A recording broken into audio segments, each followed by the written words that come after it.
আসসালামু আলাইকুম। কোটা সংস্কার আন্দোলনের সর্বশেষ আপডেট তথ্য আজকের এই ভিডিওতে তোমাদেরকে জানিয়ে দেব। আজ সংবাদ সম্মেলনের মাধ্যমে মাননীয় প্রধানমন্ত্রী কোটা সংস্কার আন্দোলন এমনকি কোটা সংস্কারের এই বিষয়ে সংবাদ সম্মেলন করেছে। সেই পুরো লাইভটি আমরা আজকের এই ভিডিওতে তোমাদের সামনে একদম ভিডিওর মাধ্যমে উপস্থাপন করে নেব। তাহলে কিন্তু এই পুরো বিষয়টি তোমরা ক্লিয়ার হয়ে যাবে।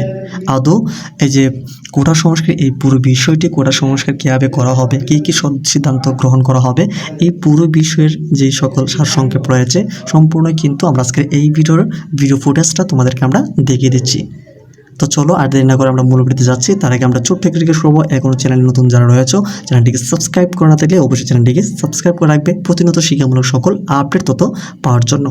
ওকে, তো আমরা এখন এই ভিডিওর মধ্যেই সেই ভিডিও ফুটেজটি অর্থাৎ সংবাদ সম্মেলনের মাননীয় প্রধানমন্ত্রীর যে সংবাদ সম্মেলন অ্যাড করে দিচ্ছি। তো এখান থেকেই শুনতে পাবে সবকিছু। প্রিয় দেশবাসী, আসসালামু আলাইকুম।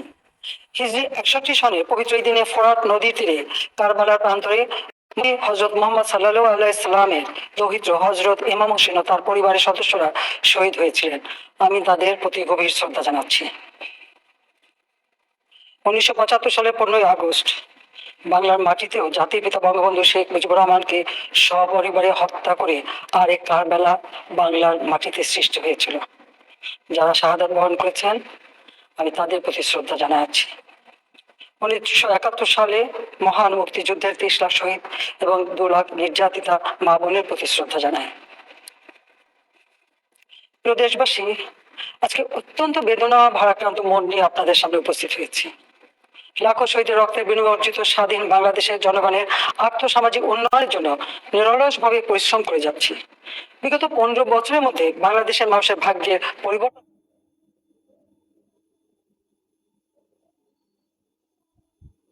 ব্যবহার এবং মানুষের মৌলিক চাহিদা পূরণ করতে অন্ন, বস্ত্র, বাসস্থান, চিকিৎসা, শিক্ষার ব্যবস্থা করে জনগণকে উন্নত জীবন দেওয়ার যাত্রা শুরু করেছি। অনেক সাফল্য অর্জন করেছি। বাংলাদেশকে বিশ্ব দরবারে একটা মর্যাদা আসনে অধিষ্ঠিত করতে সক্ষম হয়েছি। তারপরেও আমাদের আরো অনেক দূর যেতে হবে। বাংলাদেশের মানুষ যখন একটু স্বস্তি শান্তিতে ফিরে, যখন তাদের মাঝে এমন কোনো ঘটনা ঘটে যা অত্যন্ত বেদনাদায়ক। 2018 সালে ছাত্র সমাজের আন্দোলনের পরিপ্রেক্ষিতে সরকার সরকারি চাকরিতে কোটা প্রথা বাতিল করে একটা পরিপত্র জারি করে। পরবর্তীকালে মুক্তিযোদ্ধাদের পক্ষ থেকে কোটা বহাল রাখার পক্ষে উচ্চ আদালত 2018 সালে জারি করা সরকারের পরিপত্র বাতিল করে দেয়। সরকারের পক্ষ থেকে পরিপত্র বহাল রাখার জন্য সর্বোচ্চ আদালতে আপিল করা হয় এবং মহামান্য আদালত শুনানির দিন ধার্য করে। এই সময় ছাত্ররা কোটা সংস্কারের দাবি নিয়ে আবারও আন্দোলন শুরু করে। এই আন্দোলনের শুরু থেকে ধৈর্য ও সহনশীলতা প্রদর্শন করেছে। বরং আন্দোলনকারীদের নিরাপত্তা নিশ্চিত করার ক্ষেত্রে পুলিশ সহযোগিতা করে। মহামান্য রাষ্ট্রপতির কাছে যখন আন্দোলনকারীরা স্মারকলিপি প্রদান করার ইচ্ছা প্রকাশ করে, সেক্ষেত্রে তাদের সুযোগ করে দেওয়া হয় এবং নিরাপত্তারও ব্যবস্থা নেওয়া হয়। অত্যন্ত পরিতাপের বিষয় হলো কিছু মহল এই আন্দোলনের সুযোগটা নিয়ে অনাকাঙ্ক্ষিত উচ্চাবিলাস চরিতার্থ করার সুযোগ নিয়ে সন্ত্রাসী কর্মকাণ্ডে লিপ্ত হয়।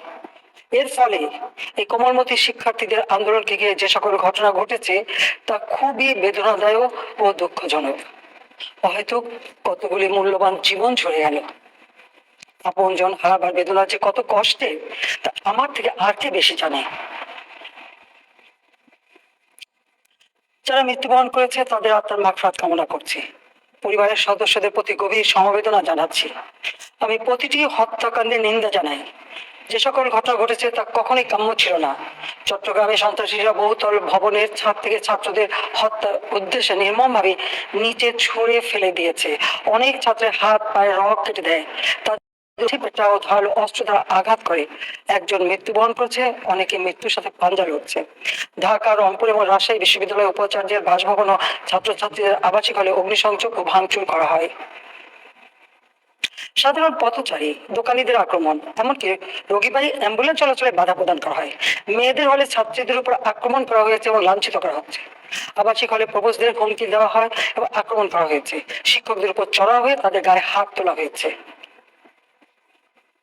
আমি বিশ্বাস করি যারা কোটা সংস্কার আন্দোলনে জড়িত তাদের সাথে এই সকল সন্ত্রাসীদের কোনো সম্পর্ক নেই, বরং সন্ত্রাসীরা এদের মধ্যে ঢুকে সংঘাত ও নৈরাজ্যকর পরিস্থিতি সৃষ্টি করছে।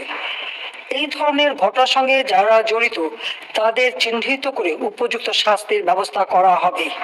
যারা হত্যাকাণ্ডের শিকার হয়েছে তাদের পরিবারের জন্য জীবন জীবিকা নির্বাহের ক্ষেত্রে যে সহযোগিতা দরকার তা আমি করব। আমি দায়িত্বহীনভাবে ঘোষণা করছি, যারা হত্যাকাণ্ড, লুটপাট ও সন্ত্রাসী কর্মকাণ্ড চালিয়েছে, এরা যেই হোক না কেন, তারা যেন উপযুক্ত শাস্তি পায় সে ব্যবস্থা নেওয়া হবে।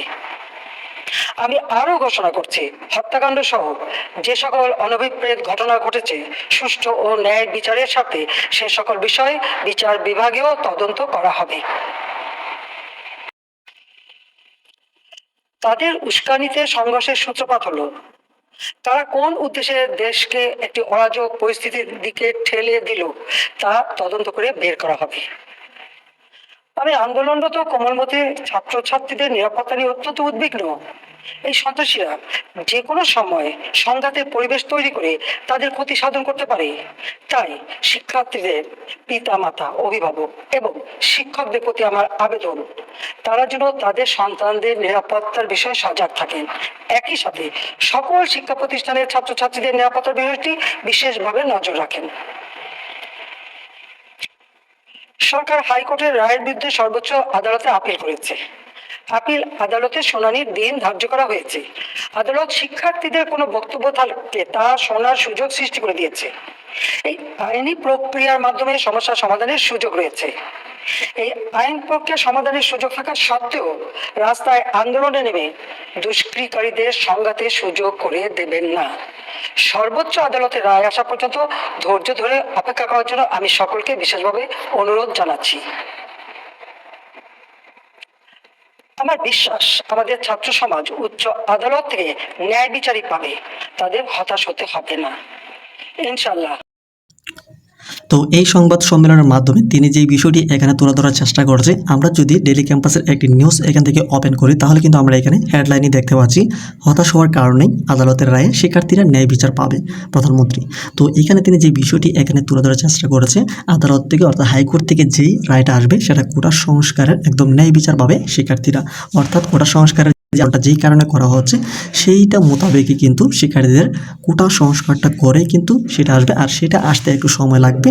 এরই পরিপ্রেক্ষিতে কিন্তু এই যে একটা হিটস কিন্তু তিনি দিয়েছেন। তো এর বিস্তারিত অংশতে আসলে আমরা কিন্তু এর বিস্তারিত অংশ অনেক কিছুই আমরা জানতে পারবো। তো আমরা এখান থেকে দেখতে পাচ্ছি সরকারি চাকরিতে কোটা সংস্কারের ইস্যুতে প্রধানমন্ত্রী শেখ হাসিনা সর্বোচ্চ আদালতের রায় আসা না পর্যন্ত শিক্ষার্থীদের ধৈর্য ধরার আহ্বান জানিয়েছেন। তো এখানে ধৈর্য ধরার আহ্বান জানিয়েছেন এই কারণে হাইকোর্টের একটু সময় লাগবে এই সিদ্ধান্তটা নিতে, এমনকি কোটা সংস্কারটা কীভাবে করবে, এমনকি কীভাবে করে শিক্ষার্থীদের মন মতো হবে, এটার জন্য কিন্তু তিনি একটু সময় নিয়েছেন। এমনকি দেশে যে পরিস্থিতিটা শিকার হচ্ছে এরকম যেন পরিস্থিতিটা না হয়, এমনকি আদালতের রায় আসা পর্যন্ত তাদেরকে কিন্তু ধৈর্য ধরার আহ্বানটা জানিয়েছে। তো আশা করছি পুরো বিষয়ে ক্লিয়ার হয়ে গেছে যে কোটা সংস্কারের সিদ্ধান্তটা কী আসবে, এমনকি কীভাবে হবে। তো পরবর্তী আপডেটে আমরা তোমাদেরকে সব কিছু জানাতে পারবো, সেজন্য অবশ্যই চ্যানেলটিকে সাবস্ক্রাইব করে রাখো।